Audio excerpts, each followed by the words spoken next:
आप सभी को नमस्कार, सुप्रभात। सार्थक और पंजा पॉइंट यूट्यूब चैनल आप सभी लोगों का हार्दिक स्वागत करता है। चैनल पर नए हैं, चैनल सब्सक्राइब, वीडियो को लाइक, शेयर ये 3 कार्य कर लीजिए। बेल आइकन दबा कर रखेंगे तो आपको नोटिफिकेशन मिल जाएगा और आप उसे शेयर कर सकेंगे। सार्थक और पंजा पॉइंट यूट्यूब चैनल सबसे अलग क्यों है, उसकी एकमात्र वजह है कि आप सभी लोगों को जो सूचनाएँ दी जाती हैं वो हमेशा ही सत्य और महत्वपूर्ण होती हैं आपके प्रतियोगी जीवन के लिए। साथ ही साथ यदि आपके प्रतियोगी जीवन की कोई भी समस्याएं हैं तो उसका निराकरण कराने का पूरा प्रयत्न भी किया जाता है, चाहे वो कोर्ट के माध्यम से हो, चाहे वो आपके अधिकारी लेवल पे हो या शासन स्तर पे हो। आपकी बातें वहां तक पहुंचाई जाती हैं और अधिकारियों को और शासन को इस बात से अवगत कराया जाता है कि ये विद्यार्थियों की मांग है। इसलिए सार्थक government job point YouTube channel केवल एजुकेशन से रिलेटेड, मतलब प्रतियोगी परीक्षाओं से रिलेटेड केवल आपको इन्फॉर्मेशन नहीं देता है, ठीक है ना। अगर हम सिर्फ इन्फॉर्मेशन देने लगेंगे तो हमारी भी वीडियो में सिर्फ आपको इन्फॉर्मेशन ही देखने के लिए फलाना जगह से ये विज्ञापन निकला है, वो निकला है, ये चीज़ें छपी हैं पेपर में, वो कटिंग आई है, यही सारी चीज़ें हम भी बता करके आपको इतिश्री कर सकते हैं। लेकिन आपसे जो हमारा एक मतलब रिश्ता है, एक रिलेशन है, वो हार्ट अटैचमेंट का है, मतलब दिल से दिल मिले हैं, है ना। इसलिए मैं आप सभी लोगों को अपने परिवार का सदस्य मानता हूँ, तभी तो मैं कार्य करता हूँ आप सभी लोगों के लिए, है ना। और आप सभी लोगों से इसलिए अपेक्षाएं होती हैं क्योंकि जब परिवार में एक से अधिक सदस्य होते हैं, ठीक है, तो अगर आपका जो भाई हो, अगर वो सही पोस्ट पे पहुँच गया है और यदि वो आपके लिए कुछ ना करे तो आपके मन में बहुत बड़ा मलाल होगा कि भाई तो हैं लेकिन कर क्या रहे हैं हमारे लिए। तो जाहिर सी बात है, मन को मलाल होता है। उसी तरीके से अगर आपके प्रतियोगी जीवन में कोई समस्याएं होती हैं तो आप अपने ही भाई के पास आते हो, तो उन समस्याओं का निराकरण होता है। खबरों की शुरुआत करेंगे। चैनल पर नए हैं, चैनल सब्सक्राइब, वीडियो को लाइक, शेयर, ये 3 कार्य करेंगे, ठीक है ना। चलिए आगे बढ़ते हैं, करेंगे खबरों की शुरुआत। आज कुछ समाचार पत्रों में आप सभी लोगों को देखने के लिए मिला होगा कि 1,39,000 पद जो है वो समाप्त कर दिए गए हैं प्राथमिक शिक्षक भर्ती से। तो मैं आप सभी लोगों से एक सवाल, देखिए इसको कॉमन कॉन्सेप्ट में ऐसे समझना चाहिए। स्वीकृत पद और कार्यरत पद और रिक्त पद, ये 3 अलग अलग चीज़ें हैं, ठीक है ना। स्वीकृत पद तभी बढ़ाया जाता है जब विद्यार्थियों की संख्या लगातार बढ़ती है, ठीक है। आप मान लीजिए कि आप 4 कमरों का एक मकान बनवा रहे हैं, ज़्यादा से ज़्यादा 6 लेबर आप रखेंगे उसके लिए, ज़्यादा से ज़्यादा 2 राजमिस्त्री रखेंगे उसके लिए, है ना, यही तो करेंगे। अब ऐसा तो है नहीं कि 25 लेबर रख लेंगे और 25 मिस्त्री रख लेंगे, भाई कार्य तो उतना ही होना है ना, क्योंकि एक बार में तो पूरा दीवार उठा करके वो छत ढाल नहीं देंगे, क्योंकि उसको भी पकने के लिए, सूखने के लिए वक्त चाहिए होगा। तो उसी तरीके से ये भी कॉन्सेप्ट है, ठीक है। स्वीकृत पद, कार्यरत पद और रिक्त पद, ऐसे ही होता है कि विद्यार्थी यदि बढ़ते हैं, अभी 4.5 करोड़ से अधिक विद्यार्थी प्राथमिक और उच्च प्राथमिक स्तर पर पढ़ते हैं। अब उनको पढ़ाने के लिए जिन शिक्षकों की आवश्यकता है, इसीलिए जो स्वीकृत पद हैं आप सभी लोगों को वो कम कर दिए गए, क्योंकि जब ये आंकड़ा 6 करोड़ को पार जाता था तो स्वीकृत पद ऑटोमेटिक बढ़ जाते थे, ठीक है ना। एक शेयर मार्केट की तरह है कि स्वीकृत पद तब बढ़ जाते थे। अब विद्यार्थियों की संख्या घट करके आ गई 3.5 करोड़ 4 करोड़ के बीच में, तो स्वीकृत पद आपके ऑटोमेटिक कम हो जाएंगे, ठीक है। और जो कार्यरत शिक्षक हैं, चलिए ठीक है, लेकिन इतने पे भी तो 1,26,000 पद खाली है ना। जब 1,26,000 पद खाली हैं तो उसमें कोई दिक्कत नहीं है, ये बड़ा झटका नहीं है। बाद में फिर से जब विद्यार्थियों की संख्या प्राथमिक और उच्च प्राथमिक स्तर पर बढ़ेगी, सरकारी विद्यालयों की व्यवस्थाएं कैसी होती हैं वो आपसे छिपा नहीं है, ठीक है ना।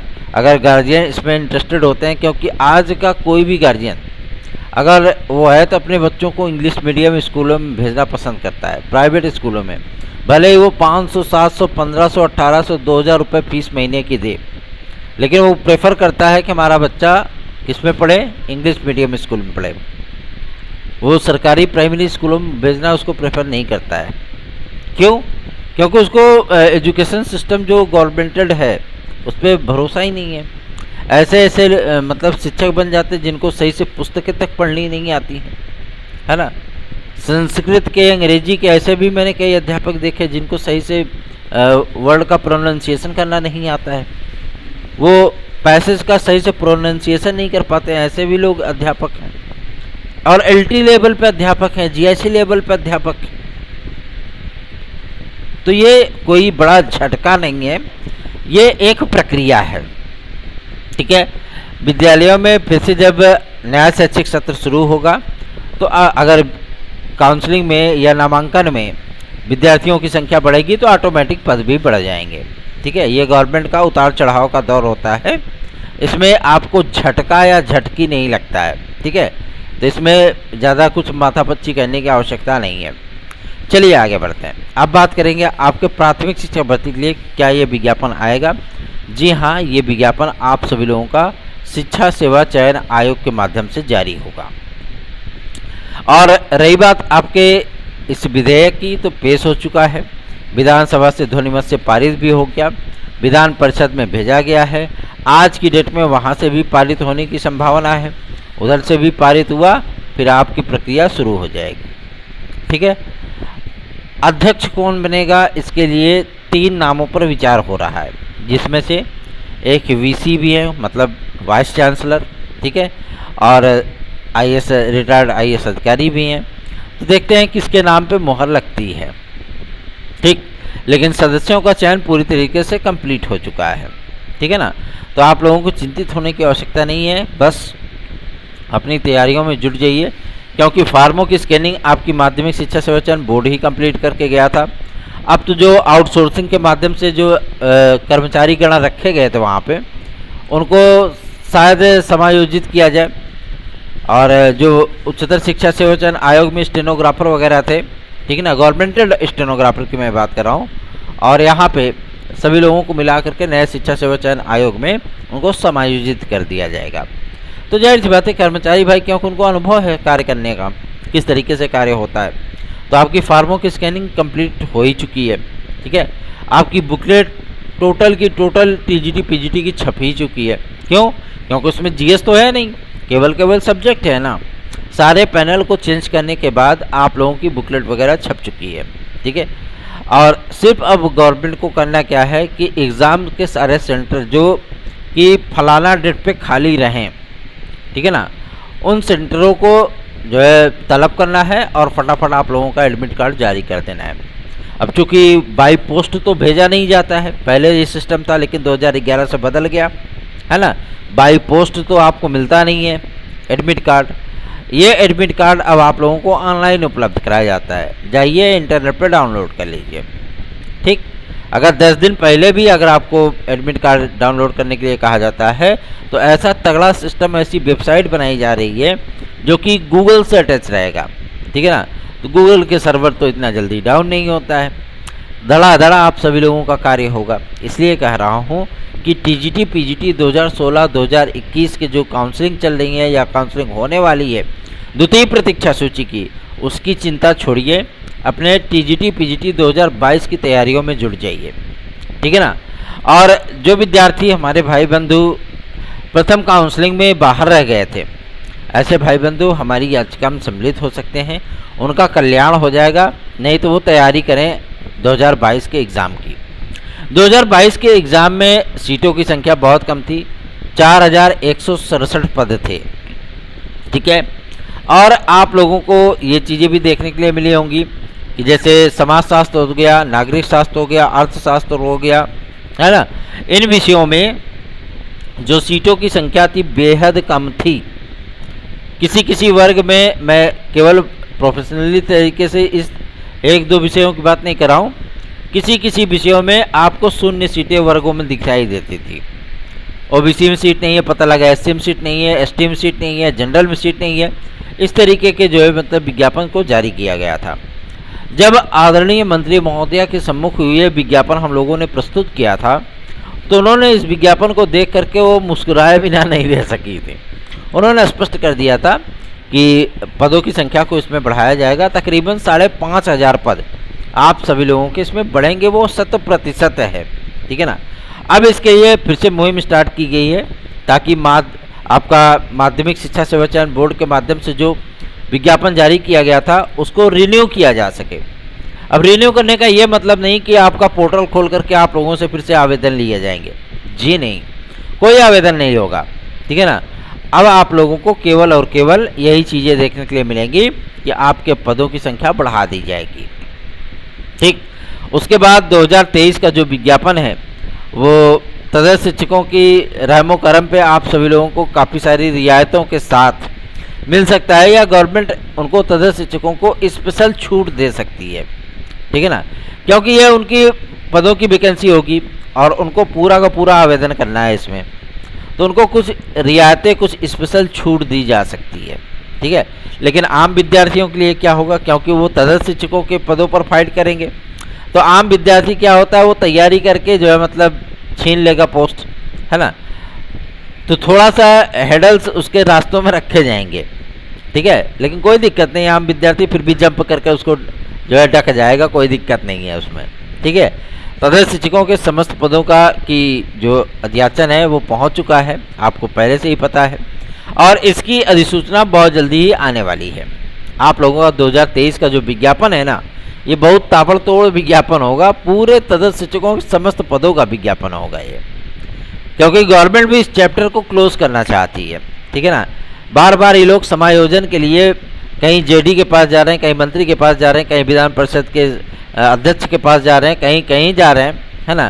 तो इससे बेहतर है कि इनके पदों का पूरा विज्ञापन ही निकाल दो, टंटे खत्म हो, है ना, ना रही बांस न बजी बांसुरी तो इसीलिए तैयारी में है गवर्नमेंट। आप लोगों को ये विज्ञापन देखने के लिए मिलेगा जो कि 2023 का होगा। 2023 का विज्ञापन मतलब 2023 में आएगा। ठीक है ना, दिसंबर तक आ जाएगा आपका ये विज्ञापन, तो तैयारी करेंगे तभी तो सफलता मिलेगी। ठीक है, TET C TET, super TET, TGT, PGT, LT, GIC, UP constable, खंड शिक्षा अधिकारी, यूपी SSSC, बिहार शिक्षक भर्ती के लिए कुछ विद्यार्थियों ने हमसे मैटर लिए हैं और तकरीबन 400 के ऊपर विद्यार्थियों ने हमसे बिहार शिक्षक भर्ती और पीईटी के लगभग 550 विद्यार्थियों ने जो है नोट्स लिए हैं।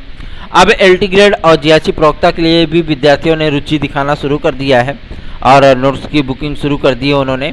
मैं आप सभी लोगों को एक बात आश्वस्त कर देना चाहता हूं, मेरा ये जो मैटर है वो आपको सार्थक 2.0 के नाम से प्रोवाइड किया जाता है।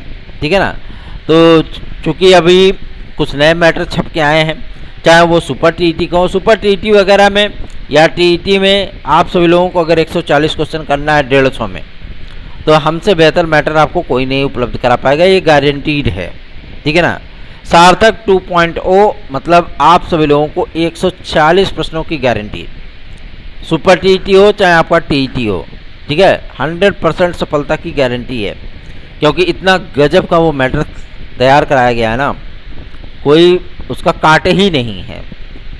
कहाँ से बनाओगे क्वेश्चन, आओ सारे क्वेश्चन एकदम टंच टू टंच है, एकदम करेक्ट, वन लाइनर है, आपको पढ़ने में भी आसानी होगी। कुछ चीज़ें डिस्क्रिप्टिव में दी गई हैं, तो उसका बाकायदा जितने भी चैप्टर से जितने भी ऑप्शनल क्वेश्चन बन सकते हैं, मतलब आपके ऑब्जेक्टिव क्वेश्चन बन सकते हैं, सारे क्वेश्चन को जो है वो बनाया गया है, तो कोई क्वेश्चन बाहर जा ही नहीं सकता।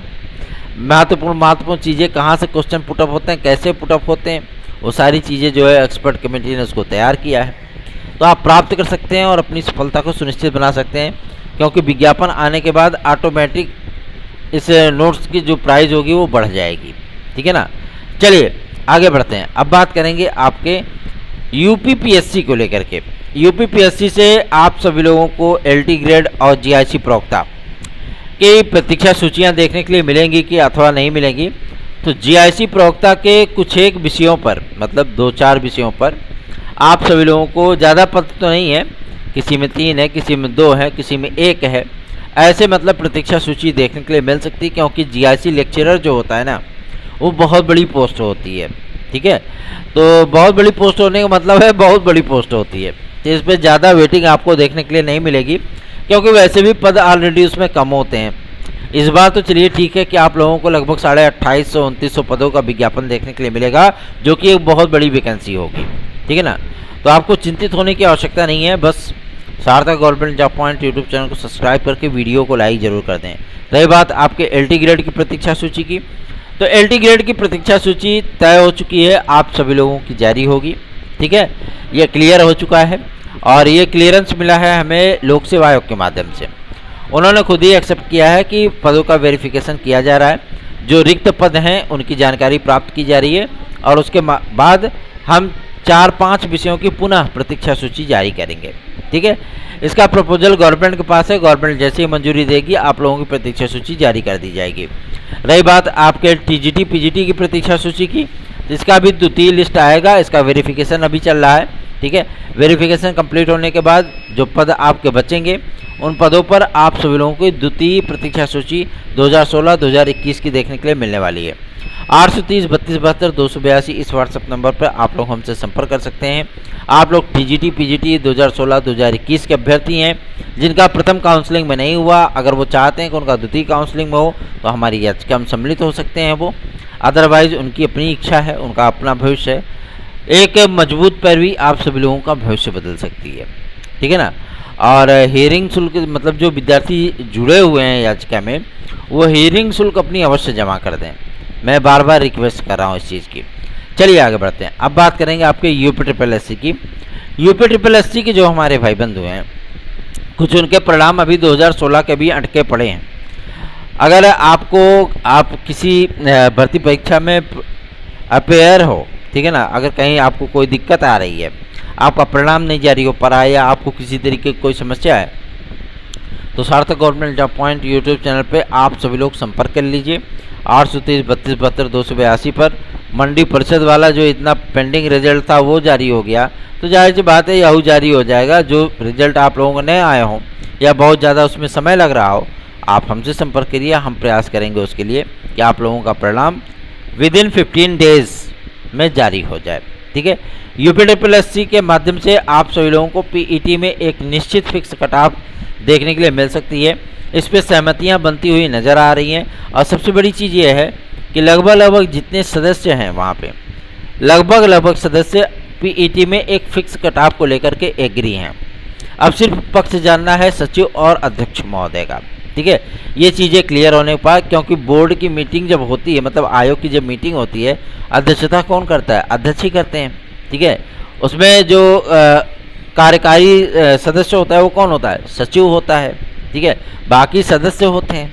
ठीक है ना, इसलिए मैं आप सभी लोगों से कह रहा हूँ कि आप लोगों को चिंतित होने की आवश्यकता नहीं है। आपके जो मैटर होते हैं ना, उस पर कार्य करने की हमारी जो लालसा है, जो जिज्ञासा है कि आप लोगों की समस्याओं का निराकरण हो सके, तो जाहिर सी बात है उसके लिए कार्य किया जाता है। ठीक है, चलिए आगे बढ़ते हैं। अब बात करेंगे आपके यूपी कांस्टेबल को लेकर के। यूपी कांस्टेबल की जो मीटिंग है वो 10 तारीख को आयोजित होगी और इसी में आप सभी लोगों के निविदाओं की जो छटनी है, मतलब उसमें से फर्मों का चयन किया जाएगा। और एज रिलैक्सेशन के लिए, क्योंकि वो निर्धारित प्रारूप पे नहीं था, गवर्नमेंट ने कहा किस कैटेगरी में कितना वर्ष देना है। ठीक है ना, ये सारी चीज़ों को फिर से पुलिस प्रोन्नति बोर्ड एक प्रपोजल बना करके हमें प्रेषित करे, फिर उस पर विचार किया जाएगा। तो जाहिर सी बात है विचार किया जाएगा, तो इसका मतलब ही यही है कि गवर्नमेंट भी इंटरेस्टेड है इसमें। ठीक है ना, इसलिए आप लोगों को आय वर्ग में इसमें छूट मिलेगी। और हम लोगों का UPSC के लिए भी जो भरपूर प्रयत्न है वो प्रयत्न सफल होता हुआ नज़र आ रहा है, क्योंकि इसीलिए आपका जो ये विज्ञापन है RO का, ये विज्ञापन आपका रुका हुआ है। ठीक है ना, तो आप लोगों को चिंतित होने की बिल्कुल भी आवश्यकता नहीं है, प्रयास लगातार हो रहे हैं, बस आप लोगों के सहयोग की अपेक्षाएं हैं। यदि आप सहयोग करेंगे तो जाहिर सी बात है आप लोगों के लिए भी कार्य करने में हमें काफ़ी सारी रुचि होगी। धन्यवाद, आप सभी का दिन शुभ हो।